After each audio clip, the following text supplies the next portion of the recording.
So இன்னைக்கான target வந்து 100 kg squads. So எப்படி பண்ணலாம்னு சொல்லிட்டு பாருங்க, எப்படி பண்றேன்னு பாருங்க. ஸோ பார்ப்போம். ஸோ இப்போ எப்படின்னா 3 warm up set 3 working set பண்ண போறேன். ஸோ ஃபர்ஸ்ட் வார்ம் அப் செட்ல வந்து 50 kgs இருந்து ஆரம்பிச்சு கடைசி ஒர்க்கிங் செட்ல வந்து 100 kgsல முடிக்க போறேன். ஸோ எப்படி வார்ம் அப் செட்ல வந்து ஸ்பிளிட் பண்றது, எப்படி ஒர்க்கிங் செட்ல வந்து ஸ்பிளிட் பண்றதுன்னு சொல்லிட்டு அது ஒரு தனி வீடியோவா போறேன்.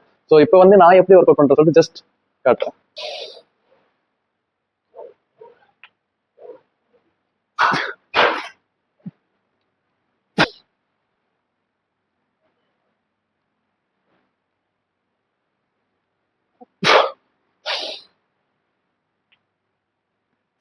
ஆக்சுவலாக 5 hours தான் ஸ்லீப் அண்ட் ஒன்று ரெட் பனானா, அப்புறம் ஒரு ப்ரீ ஒர்க் அவுட்.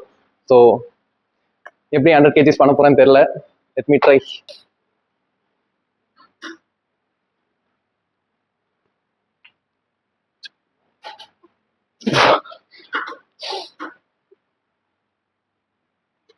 ஸோ என்னோட வார்ம் அப் செட்ல வந்து 50 kgs 70 kgs 80 kgsோட முடிச்சிட்டேன். இப்போ ஒர்க்கிங் செட்டுக்கு வந்து 90 95 100 அப்படி டார்கெட் பண்ணி வச்சிருக்கேன். பார்ப்போம்.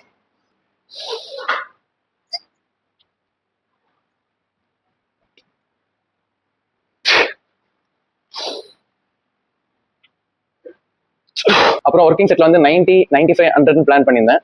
பட் எனக்கு 90 ரொம்ப ஈஸியா இருக்கிறதுனால நான் ஸ்ட்ரைட்டா 95 இல்லாம 100 ஜம்ப் பண்றேன். ஸோ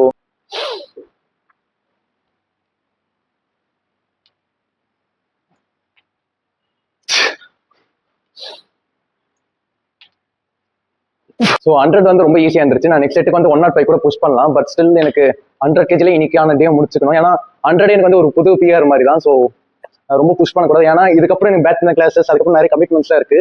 ஸோ அதனால 100ஓட முடிச்சுக்கிறேன்.